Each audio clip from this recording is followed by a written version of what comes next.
बिस्मिल्लाहिर्रहमानिर्रहीम। अस्सलाम वालेकुम नाज़रीन, हकीम खुर्रम शहज़ाद मली आपसे मुखातिब हूँ। नाज़रीन, टॉपिक का आगाज़ करने से पहले उन तमाम दोस्तों का अहबाब का मैं शुक्रिया अदा करना चाहूँगा जो इस मिशन में हमारी सपोर्ट कर रहे हैं, अपनी कीमती आरा से नवाजते हैं और हमारी जो बेहतरी के इक़दामात हैं उनके मुतालिक अपनी आरा देते हैं। तो यूँ तो बहुत सारे नाम हैं, लेकिन उनमें से चंद एक नाम लेना मैं ज़रूरी ख़्याल करता हूँ। जैसा कि इस्लामाबाद से डॉक्टर अवैस साहब हैं, यहाँ पे एडवोकेट शहबाज मासूम साहब हैं, और इंग्लैंड से मोहम्मद अजमल साहब हैं। तो ये अपनी कीमती आरा से नवाजते रहते हैं और इन्हीं आरा की रोशनी में हम मज़ीद बेहतरी की तरफ अपना जो सफ़र है वो तय कर रहे हैं।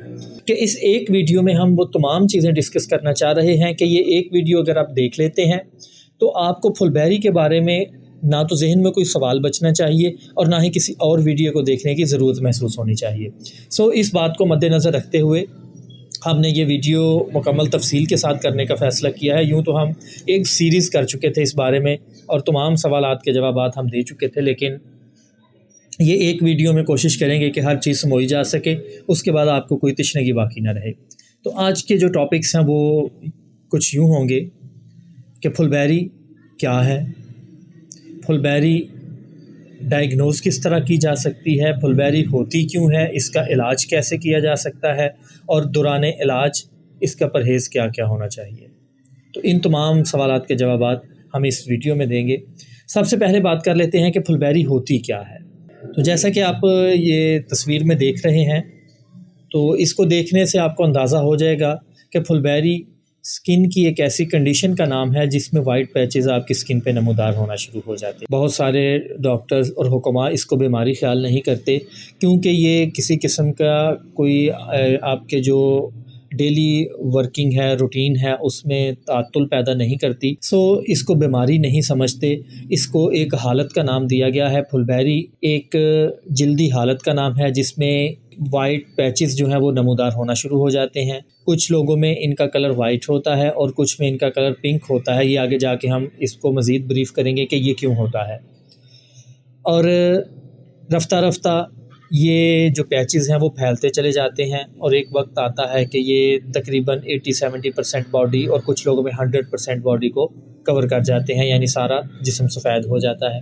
आम तौर पर ये जो वाइट पैचेस हैं या फुलबेरी है, ये हमारी बॉडी के उन एरियाज़ पे होती है जो ओपन रहते हैं। जस्ट लाइक हमारे जो हैंड्स हैं वो हो गए, पाँव हो गए, ये फेस हो गया, हमारा स्काल्प हो गया, ये कानों के पीछे वाली जगह हो गई, गर्दन हो गई। इन चीज़ों पे जो ओपन एरियाज़ हैं वहाँ पे ये सबसे ज़्यादा लोगों में पाई जाती है और 80% पेशेंट में यहीं से ये स्टार्ट होती है। जो कवर्ड एरियाज़ हैं जहाँ पे हम तन ढाँप के रखते हैं वहाँ पे ये बहुत कम लोगों में पाई जाती है, लेकिन होती वहाँ पे भी है। लेकिन इसका आगाज़ अमूमन 80% लोगों में ओपन एरिया से हो जाता है। अब बात करते हैं इसकी पहचान क्या है, क्योंकि कैल्शियम और फुलबेरी इनके जो पैचेस हैं वो बहुत हद तक मिलते जुलते होते हैं। अब इनमें सबसे बड़ा डिफरेंस ये है कि कैल्शियम के जो पैचेस होते हैं वो बहुत ज़्यादा वाइट होते हैं, जबकि इसके जो पैचेस होंगे फुलबेरी के, विटिलाइगो के, लेकोडर्मा के, ये हल्के से बिल्कुल मध्यम वाइट होते हैं और जैसे जैसे ये क्लियर वाइट होते चले जाते हैं ये फैलते चले जाते हैं, जबकि कैल्शियम में ऐसा नहीं होता। तो इन दोनों में सबसे बिग डिफरेंस ये है। अगर फुलबेरी की इकसाम की बात की जाए तो फुलबेरी की तिब्बी नुक्ता निगाह से सिर्फ 2 किस्में हैं। एक जिसको तिब्बे जदीद में सेगमेंटल कहा जाता है और दूसरी नॉन सेगमेंटल। एक फुलबेरी जिस्म के एक हिस्से पे होती है, दूसरे हिस्से पे नहीं होती, यानी कि एक साइड पे होती है। फॉर एग्जांपल राइट हैंड पे है तो लेफ़्ट पे नहीं होगी, तो ये सेगमेंटल है। लेकिन जो नॉन सेगमेंटल है, और 80% लोगों में नॉन सेगमेंटल ही होती है, अगर एक हाथ पे है तो दूसरे पे भी होगी, एक पाँव पे है दूसरे पाँव पे भी होगी, जिस्म के अगर इस साइड पे है तो दूसरी साइड पे भी होगी।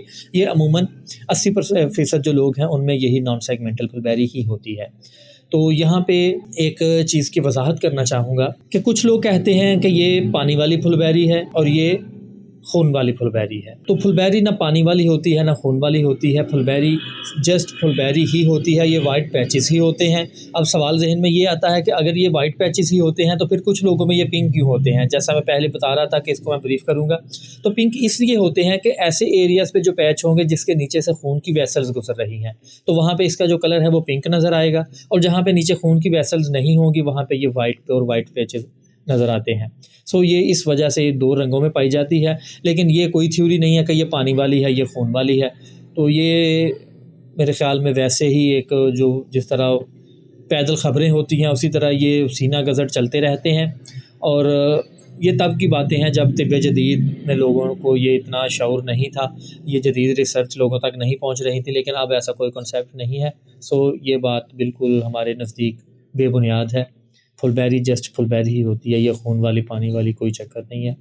तो वेसल्स हैं तो वो पिंक है, उसको खून वाली कह देते हैं। जहाँ पे नीचे वेसल्स नहीं होंगी या डीप होंगी वहाँ पे वाइट होगा, उसको पानी वाली कह देंगे, इसके अलावा और कुछ नहीं है। अब बात कर लेते हैं कि फुलबेरी होती क्यों है, इसकी वजूहात क्या हैं। कदीम जो तिब्बी कुतब हैं उनमें ये लिखा है कि मछली के बाद दूध पी लेने से फुलबेरी हो सकती है, तुर्श अशिया के बहुत ज़्यादा इस्तेमाल से फुलबेरी हो सकती है, गर्म और मुहर्रक चीज़ों के ज़्यादा इस्तेमाल की वजह से हो सकती है, और इसके अलावा जो मग़ज़ियात हैं, ड्राई फ्रूट्स हैं, उनको खाने के दौरान पानी पीने से या खाने के फ़ौरी बाद पानी पीने से हो सकती है, दूध पीने के बाद खट्टी चीज़ इस्तेमाल करने की वजह से हो सकती है। गो के परमानेंटली अभी तक कोई इसकी वजह सामने नहीं आ सकी, ना तिब्बे कदीम में ना तिब्बे जदीद में, लेकिन ये चीज़ें किताबों में दर्ज हैं।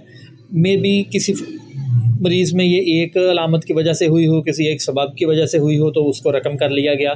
सो इस तरह ये असबाब लिखे गए हैं।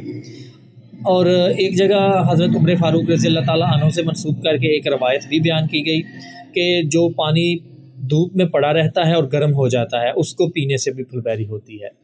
ये भी एक चीज़ पढ़ने में आती है। अब बात कर लेते हैं तिब्बे जदीद की, कि तिब्बे जदीद या जदीद मेडिकल साइंस के बारे में क्या कहती है कि फुलबेरी क्यों होती है। हमारे जिस्म में एक मादा पाया जाता है जिसको मेलानिन कहते हैं।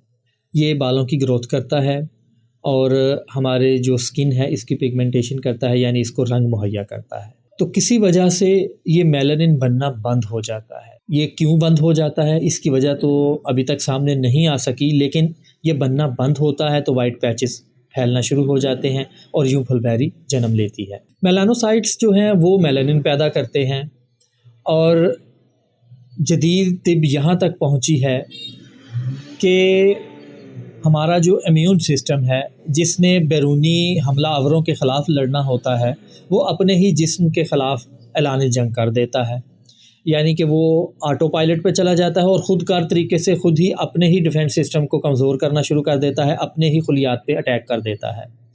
सो इसलिए इसको ऑटो इम्यून डिज़ीज़ में भी शामिल किया जाता है।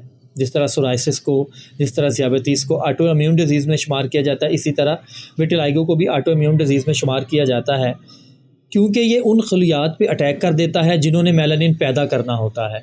तो जब ये उनको मारना शुरू कर देता है तो मेलानिन बनना बंद हो जाता है।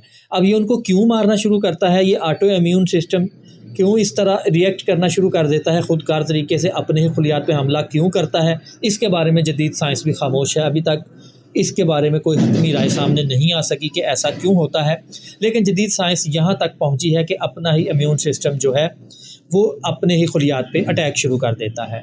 अब ये जदीद रिसर्च है, लेकिन आप 2000 साल पीछे चले जाएं, तिब्बे जो यूनानी थी उसमें भी यहाँ तक हुक्मा पहुँच चुके थे कि अपने ही वो इसको इस तरह डिस्क्राइब करते थे कि जो हमारे वाइट सेल्स हैं वो रेड सेल्स को खाना शुरू कर देते हैं। सो रेड सेल्स की कमी की वजह से या जो कलर सेल हैं उनकी कमी की वजह से ये बीमारी वजूद में आती है। तो ये बहुत करीब जो